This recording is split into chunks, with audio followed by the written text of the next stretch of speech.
He'd be like, "So Tanya, how you doing?" Right. Right. And the tears would start. If you talk about how cool or gnarly or kick-ass it was, you're processing that trauma. And honestly, it's like PTSD prevention and you don't even know you're doing it.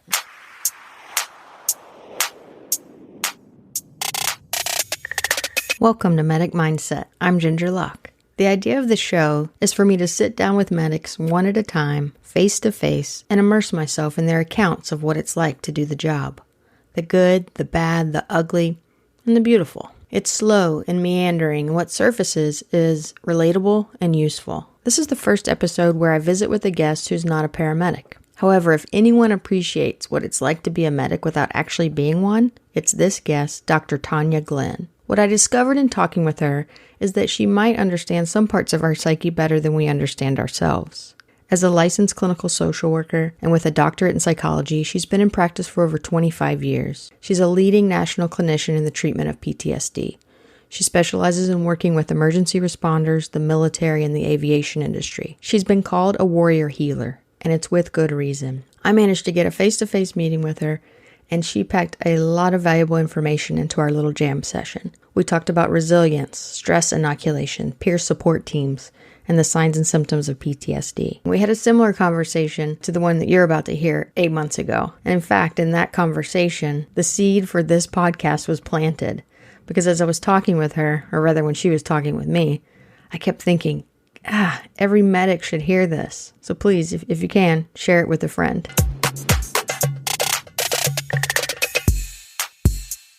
I want to welcome you to the show. It's great to be here. I want to tell you the first time I ever heard your name, because I don't think I've ever told you.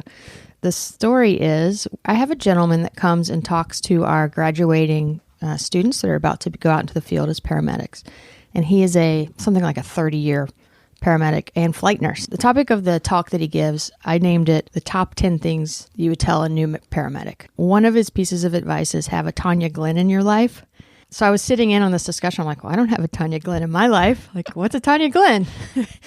And I did some digging and talking to him, and he told me all about the work that you do. So thank you for all the work that you do. What a huge compliment. Thank you. Thanks for sharing that. So I reached out to some of my paramedic buddies to ask them, what do you guys need to know? If you could get Tania Glenn in a room, what kind of stuff can we share with everyone? And probably the most common question we got was, what's normal and what's not normal in the days following a tough call?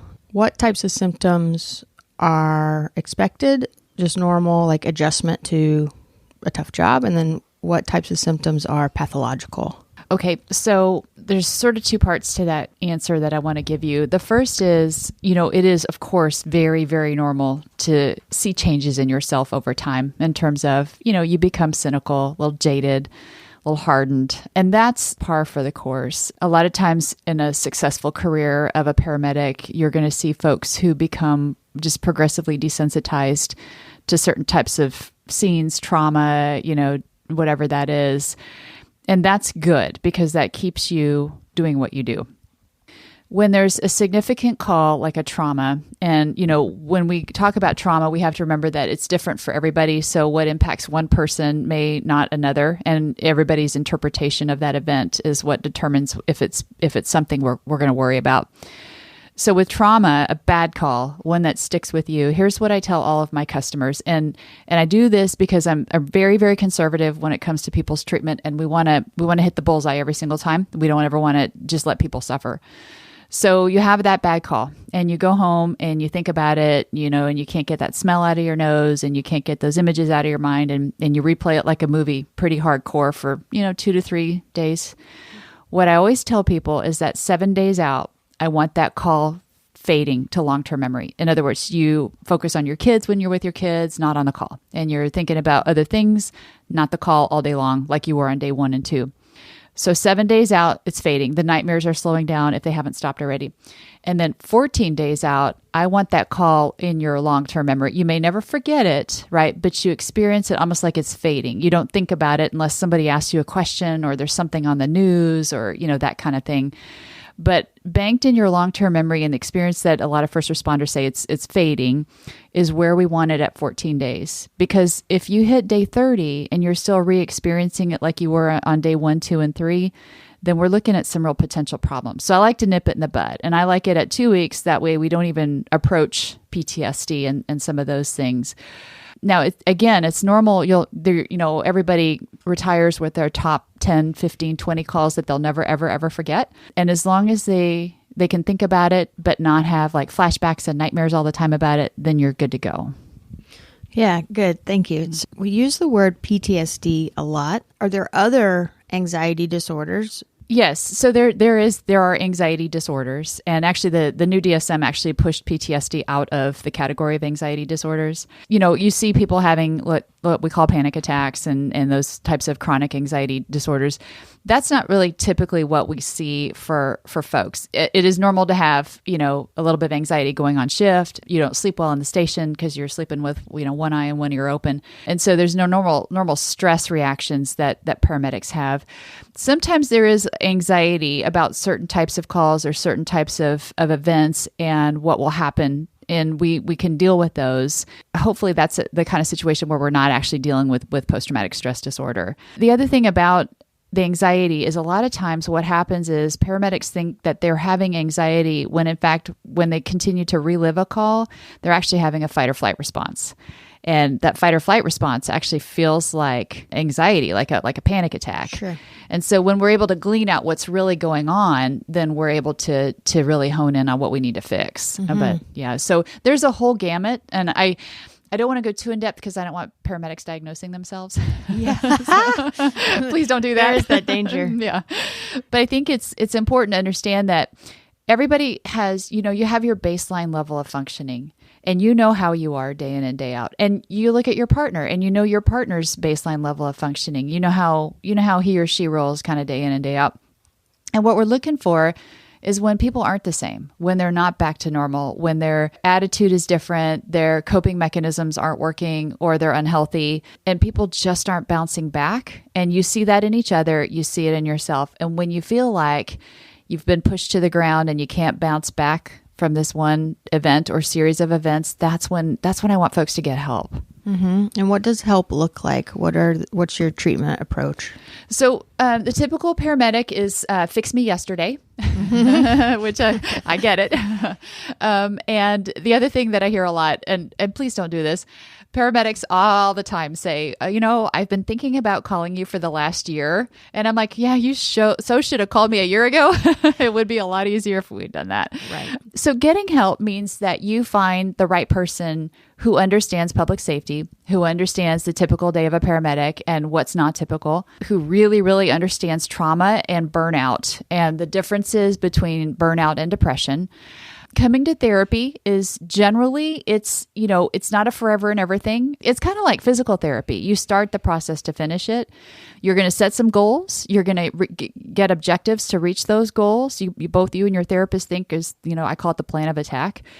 And then you're gonna go out and do some homework. And it's kind of like physical therapy, when they send you home with the stretchy rubber bands that smell bad and they're like, do these stretches 16 times a day. Yep. Yeah. And they can always tell when you don't do your homework. Yeah. So same thing when you go to therapy. I found that most paramedics really like to do their homework though, kind of like overkill. So yeah. Can you say what the difference is between, you brought up nightmares earlier. Can you differentiate nightmares from night terrors? And if one is prognostic of PTSD or if one's worse than the other? Nightmares and dreams are normal. We have those. We have dreams every night, even if you don't remember them. So a nightmare is basically, it means you're stressed. Your brain is stressed, worried about something. You've experienced some sort of trauma. So what will happen is in a nightmare, your brain in the sleep process, and dreams and nightmares happen in rapid eye movement. Your brain is processing, working through, downloading, kind of cleaning out the mess. And so what I tell folks is after a bad call, you're going to have some nightmares. Those are normal. What we're looking for is kind of like that 1 week mark, 2 week mark, where we want them diminishing at 7 days out and really just done at 14 days out. A night terror is significant. So a night terror is generally, I call it a misfire. Your very stressed brain misfires. And it generates a nightmare in stage 3 and 4, which is deep sleep, right? So in stage 3, 4 is when you are out. You don't dream or have nightmares in stage 3, 4, but your brain misfires, right? So you generate a nightmare in stage 3 or 4 and you can't wake up. And so what people will do is they'll exhibit signs of distress because they can't wake up from this horrible thing that's happening in their mind. They'll get up, they may be combative, they may be calling for their partner, they may be yelling commands and those kinds of things. It's pretty intense. And then what will happen is after they transition out of the night terror, there's a brief moment where most people wake up, they don't remember it, and they just kind of climb back into bed and they go on with their sleep cycles. And they typically... The producer of the night terror won't even remember it the next day, but the loved one in the bed next to them is like, honey, you were, yelling this and doing this and saying this. The thing about night terrors is it's pretty normal after a really hardcore critical incident to have a couple.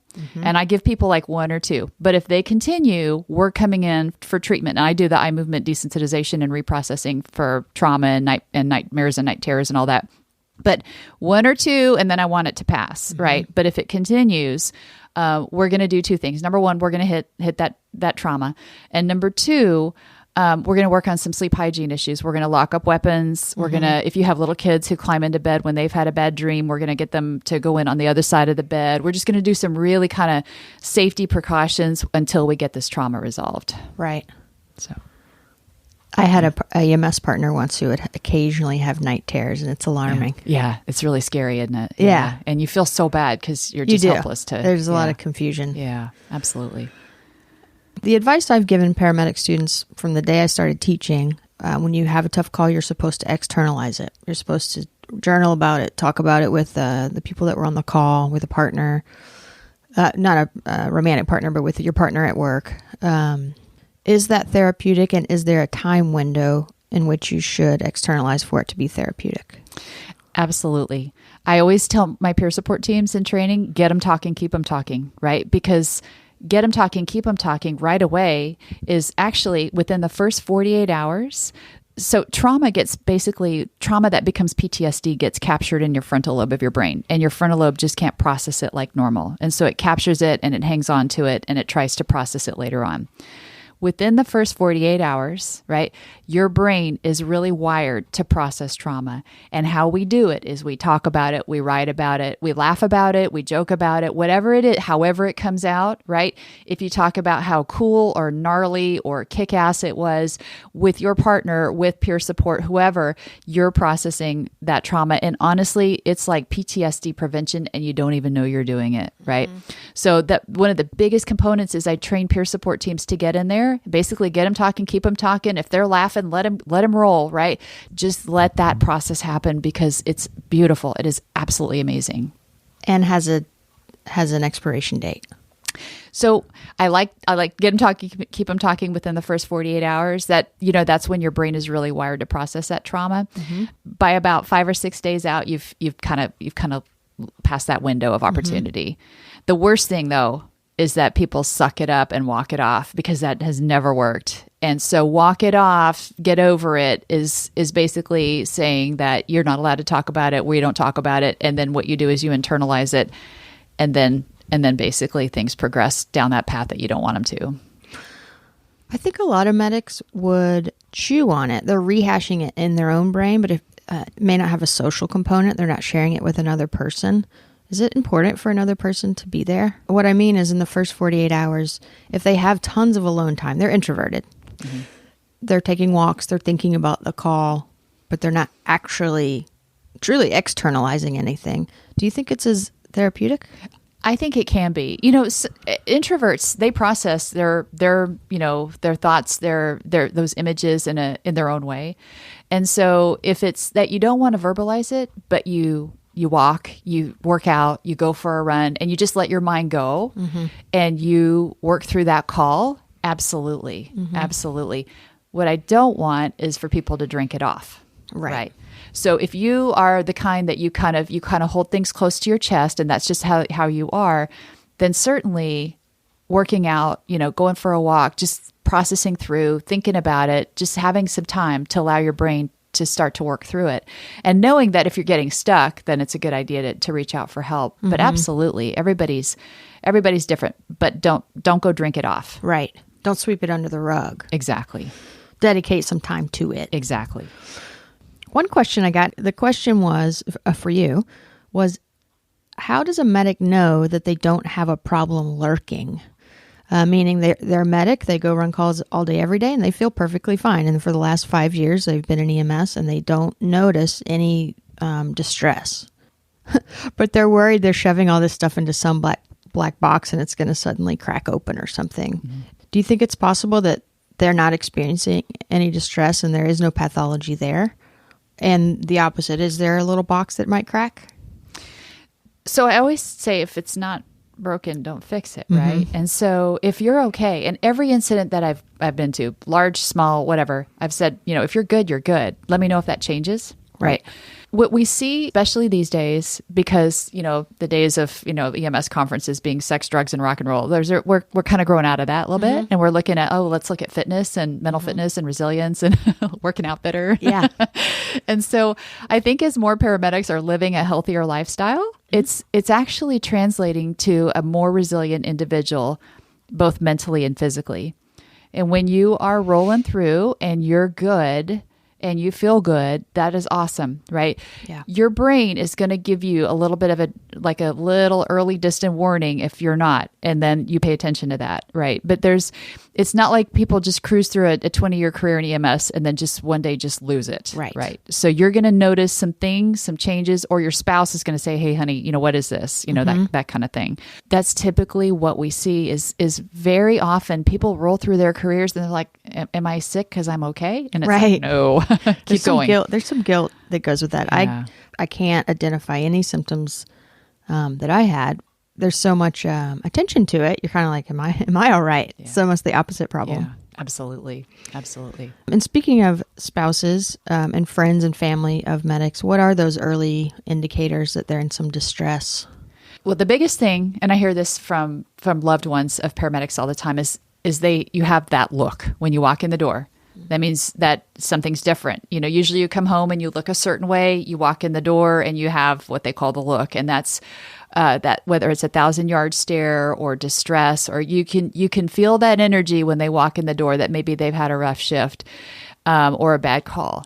Typically, the more intuitive loved ones, especially couples, they'll typically learn how to kind of give that paramedic space or sit them down and talk about it right away, depending on whatever that person needs, whatever their style is. So you see a lot of, I know that look. I'm gonna give him or her 30 minutes by himself or herself, or we're gonna hash this out right now. Right. Then what you'll notice after that is just, again, that baseline level that people kind of function at, and you're going to notice some changes there. Like their sleep patterns are off, their eating patterns are different.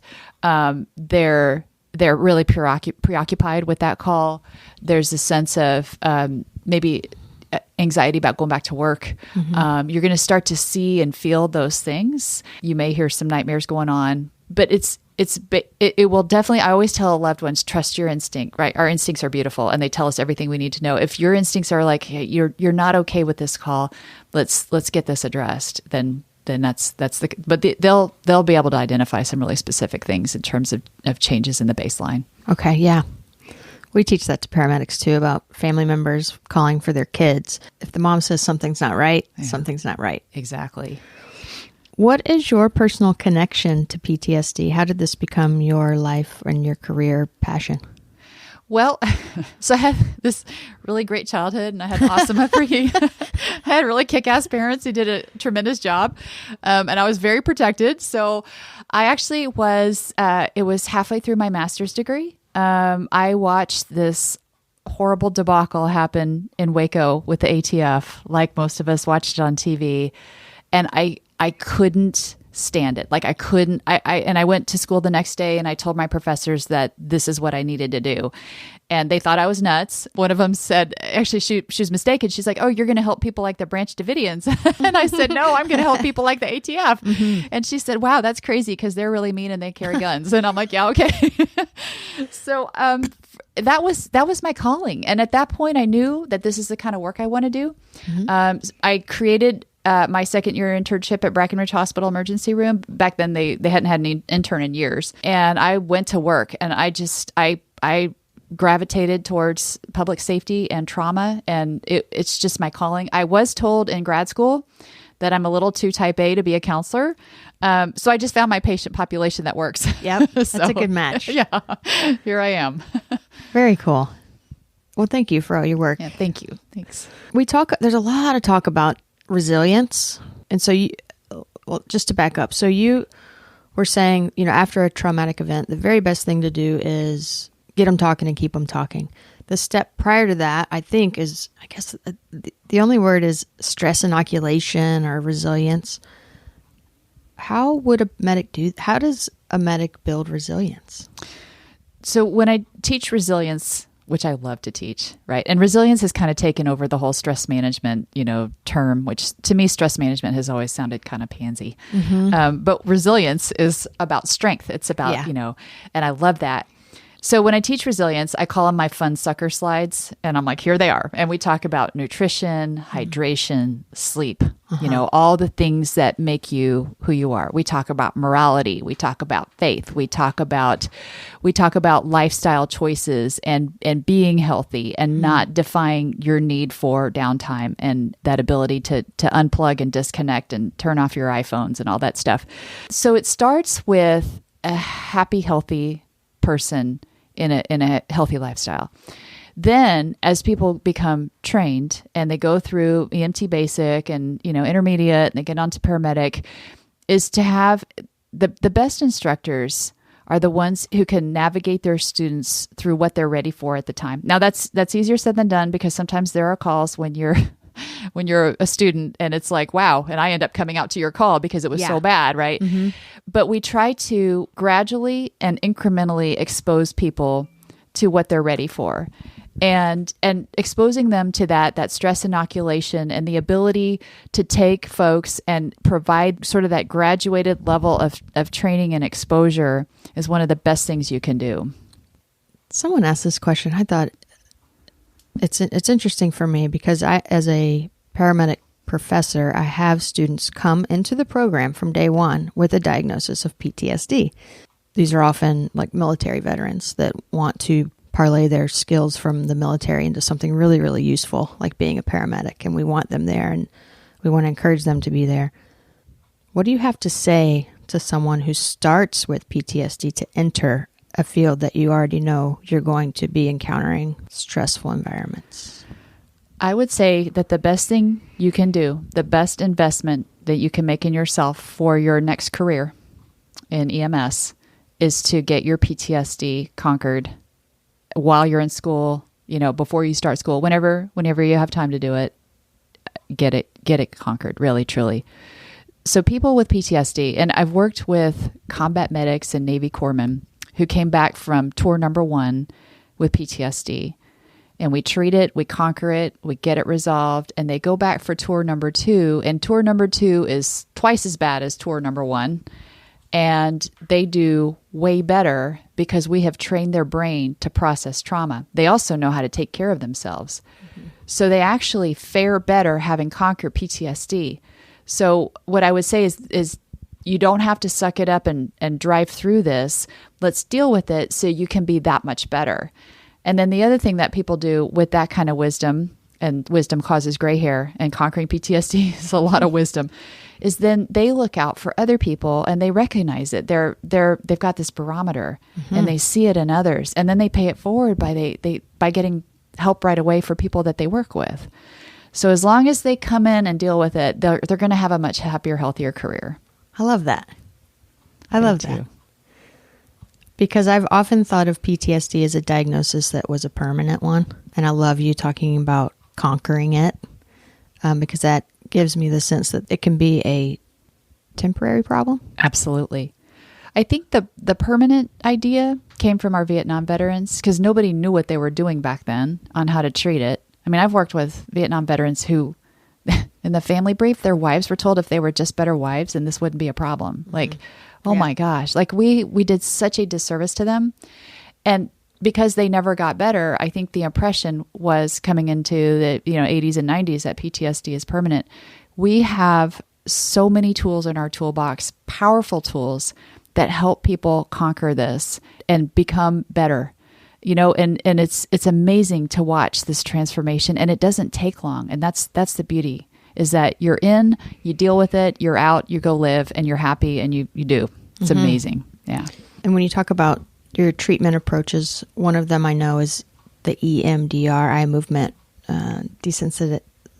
You go for it. Eye movement desensitization and reprocessing. Yeah, that. Can you say more about that? How it works? Absolutely. So it was developed in the early 90s. Dr. Francine Shapiro sort of stumbled on it. She was, the story goes that she was walking in a park, scanning the horizon, thinking about something that traumatized her. And she noticed that the more she scanned the horizon, the more the images started to fade. And when I first heard about this, I'm like, no way. And fortunately, I had a preceptor who's like, no, this is really valid. Go through this training. My first day of training was April 19th, 1995, which is the day of the Murrah bombing in Oklahoma City. And my first actual patient I did it on was 2 weeks later. It was an Oklahoma City firefighter who went in the Murrah building and found the daycare. And trust me, I was 26 years old. I was scared to death to do it, but he needed it so bad. And I watched this transformation. What EMDR does is it basically unlocks the synapses in your frontal lobe, and it gets your brain to push and process the images, the sight, smells, sounds, and along with those, the emotions that are attached to this trauma. And it basically gets your brain to unlock it and download it and process it and push it into your long-term memory in the course of a couple of hours. It is incredible. I absolutely love this technique. It's fast. It's effective. You're in complete control. It's not hypnosis. We're not going to hook anything up to your brain. There's no probes or electrodes, and paramedics say all the time, I wish I had done this sooner. If I'd only known, I would have done this years ago. And when the brain, what it does really, it taps into the brain's ability to heal itself. It taps into the brain's resilience. And when the frontal lobe allows the images to push and process, the part that gets damaged by PTSD is your hippocampus. It actually grows back and because it can generate new neural pathways. And when that happens, then it stops telling your amygdala to fire these fight or flight responses all the time. So it's there when you need it, but you're not constantly triggered. It's like a whole, like a rewiring of your brain, and it's phenomenal. I love this technique. On average, how many sessions would you need of that? So it was originally designed one and done. And that's typically how I roll. Typically we'll do a long one and done. Sometimes there's need for a follow-up. These days with managed care, there are clinicians who do it kind of week to week to week. But most paramedics are like, they're just getting rolling by 50 minutes, and so to shut a person down at 50 minutes is not really, it's kind of counterintuitive, especially with public safety folks. So I like to do, like when I have someone, I block the whole morning or the whole afternoon for them, and we clean out the mess. And it is amazing to watch this transformation. And if we need to do a follow-up, like a cleanup session, we can, and then you're done. Honestly, when I first started doing this, I had to catch up to my patients. They were progressing so fast that I was discharging them, and I was like, wait, I'm not ready for you to go, but you're done. So go be happy. Yeah. And it goes kind of this, wait for me, but no. Right. So, yeah. So, well, speaking of your response to their therapy, how do you do it? How do you do it all day, every day, thinking about other people's trauma? So I work out every day. Okay. Every morning I get up. If I have the flu, I don't work out, but every morning I work out. When I travel, I always bring my workout clothes. That's how every day starts for me. That's when I process and download. I do have outstanding people in my life that I can talk to, to practice what I preach, to process and download that way. But the other thing is this. So I had really great training, and I had a really great experience at Brackenridge that prepped me to see and deal with a lot of stuff. My training was incremental. Was, each step along the way, I got increasingly exposed to stuff. And so between being resilient, working out, and having great training and a lot of support in my life, but the biggest thing is this, my patients. My patients are motivated to get well. They want to get well fast. They have the courage to trust me enough to do this, because I have people who they tend to move very quickly through and conquer and go back out and do, and they're happy and healthy. To me, that is the best thing. If I had a patient population that didn't want to get well or that was just stuck, I'm not sure I could do this much trauma work. Right. But people I work with, they recover, and their successes and their victories and their happy, healthy lives, I feel that. It's kind of like we're family, and I feel their success. I feel their victories. My walls, I don't know if you noticed walking down the hall here, my walls are full of my clients' victories, peer support teams, and, and all the things that represent all the things we do to conquer trauma. It's like a celebration every day. I love it. Thanks. So you were at Ground Zero. How many days, weeks after? So I did 4 tours. I was up there September 18th doing scene support. Then I went back in October and December, and then the 1-year anniversary. Honestly, the hardest part about that experience was leaving. You do a week at a time. The reason you do a week at a time is because they want you to come back and they don't want to burn you out. Yeah. But every out brief, I would sit across from a lieutenant from NYPD, and it's the last day, and he'd be like, "So Tanya, how you doing?" Right. Right. And the tears would start. And I was like, I can stay. I can stay. I can stay. And he kept saying every time, "We know we'd love to have you stay, but we really need you to go home so we can have you come back." Right. It was the most meaningful work ever. It was really amazing. So who were you talking to? My focus up there was NYPD. I was brought up there by their peer support unit, and they were really fantastic. I'm going to take your picture.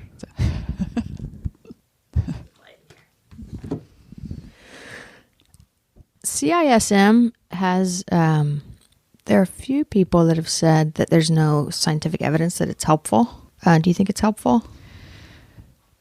So I have seen it work very well, right? The key is that, and somehow I think this got lost in translation in all the trainings. When teams go in and they apply one intervention, generally a debriefing, to every situation, you're not going to win. So what they've left out is the need to triage, right? And the way I triage my peer support teams is like a target with a bullseye in the middle, right? So the bullseye is the direct impact, and the next ring, and communications, the next ring is the people who maybe showed up later on scene, who weren't there during the, and then the next ring is the people who are on duty, who maybe showed up even later. And then the next people or the people who are on duty who never even saw it. Yeah. And you have to triage very well. And then you have to look at who needs what when, right? So the CISM, the International Critical Incident Stress Foundation started, doing these debriefings and diffusings and all that stuff in the late 80s. And they kind of got caught with their pants down because it was like, "Hey, was that good?" And paramedics and like, "Yeah, it was good. It was good. That was good." So I got to sit down and talk it out, right? Yeah. Then a lot of clinicians started to say, "Well, show me the research," right? So there was none. The biggest mistake that the teams make is they don't triage, and they don't really just take their time and look at who needs what when. Right. So it's a lot of moving parts after an incident, and I always encourage teams, just slow down, take your time. Don't get in a rush, right? Look at who needs what when. Sometimes for the first couple of days, they just need like some water and some Gatorade and a ride home. Right. Yeah. CISM emphasizes people coming together and talking about it in a big group, right? Yes. Is that just in the interest of time, so we don't have to have individual one-on-one conversations, or was the idea that it's therapeutic? The idea was that it's therapeutic, but you really run a risk of vicariously traumatizing someone else because they didn't see and hear all that, and that's happened, right? Interesting. So there was a debriefing in Dallas once, and the paramedic started, and he was talking about, pediatric CPR and blood up to his elbows. And the next person who talked, this is a mandatory debriefing, police, fire, EMS, communications, they're all there. The next person to talk was a Dallas police officer who was 2 blocks away directing traffic away from the scene, who never saw anything. Right. And he was really unhappy that he had to listen to, again, it's an example of why pull everyone together in a big group. People don't talk well in big groups, and when I train teams, I'm like, the more you kind of have that gift of gab, like you're kind of just shooting the breeze, right, the better, right? Instead of these awkward questions, sitting in a circle. I never put chairs in a circle, ever. And I learned that in Oklahoma City. Right. So, okay. Yeah. I got contacted by a police officer about a month and a half ago. And he's like, "Hey, I'm really sorry for the way we treated you in Oklahoma City. I'm just gone through some stuff in my life and I'm making amends." And I'm like, "Oh my gosh, are you kidding? You taught us what not to do." So I guess it's all perspective, right? Yeah. Well, we've learned a lot since then. It's a while ago. Absolutely. So my thing is just take your time, slow down, don't move the furniture in people's stations. Just work the crowd, see who needs what when. Start with Maslow's hierarchy of needs: food, water, clothing, shelter, safety.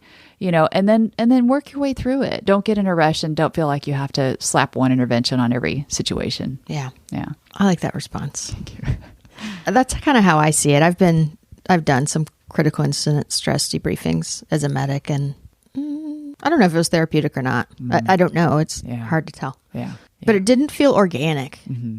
Right. Exactly. But a peer support member meeting you on the dock as you roll up. Completely different. Handing you water and Gatorade and a big old hug. Right. Right. That's totally that's what humans need. That's what we need. Any other advice to a paramedic student? Things that they can do right or warnings of what not to do wrong? The only thing I would add, in addition to everything else that we've talked about, and I love talking to students because I can really plant this seed. Keep your friends who have normal 8 to 5 jobs, who don't do what we do, who aren't police, fire, EMS. Keep those friends. And I tell them, you will get out into the world. They work 8 to 5. You work funky shifts. You will have a wicked sense of humor and a really weird vocabulary, but hang out with them to remind you that the rest of the world is not what you see every day. Right. Yeah. I think in a rough shift, I noticed this from Brackenridge, right? I used to clock out at 7 a.m. and walk out into Austin, Texas, fully expecting to see people running around stabbing and shooting each other because that's all we had all night, right? Right. And it's like, oh, wait a minute. The perspective is mine that's wrong. Right. It's like, life is, the birds are chirping and, it's Sunday morning. Keeping that balance is huge. Keep your friends, keep your life, keep your hobbies, right? Keep your exercise regimen, all the things that make you balanced and healthy now, your faith, your family, your friends, keep those things, right? Yes, hang out with your EMS buddies once in a while too, right? Because you need that, you need to tell your war stories and have fun, right? Yep. But keep the life you have now, because at the end of the day, when you hang up this hat and you're done with your EMS career, you need to have a life outside the job. Yeah. Good advice. Very Huge. good advice. Thank you again for your time. Absolutely. I appreciate it so much. Thank you for doing this. Well, it's stuff that we all, things like CISM, and we're all talking about it. So it's really nice to talk to an expert that has an informed opinion about it. I appreciate it. Thank you. Tania, Glenn, how do people get in touch with you?